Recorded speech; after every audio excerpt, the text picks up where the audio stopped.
来看台南的六家这种买花卉面积有53公顷，生产面积全国第一。不过受到这风台影响，加上气候无稳定，这买花卉的产量减少2成。花农也当咧甲这栽啊定进，希望会当维持品质，也兼顾到外销数量。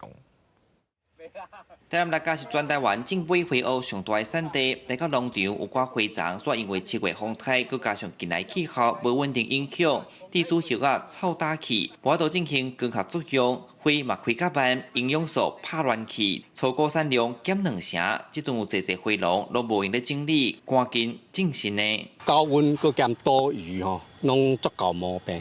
较够嘛？嘿，长拢足好死。啊，为着品质，所以恁即摆拢有咧做一寡预防就对。对啊。正常，阮是种落到开花爱有1冬，阮原底就拢有规划伫换新的动作，吼，阮拢有计划性的更除换新，只是阮甲提早几个月，所以讲影响是有，毋过不至于讲影响甲所有的订单拢会无去。买花卉上适合伫咧25度到32度的环境生长，每2个月通采收一届。若花丛正常，会当种3冬。农民指出，每冬会甲2成的老樟花换掉，来维持规年烫天的出货量。另外，政府指出，今年台湾买花卉伫外销真有市场，每冬会销去日本、新加坡甲澳洲，平均700万支。在外销订单当中是占了60%的，是全台湾最大的一个外销的一个产地哦。那这几年来呢，黄伟哲市长呢也非常的积极的在国际行销的这个部分呢，超前的部署，开拓了澳洲的一个国际市场。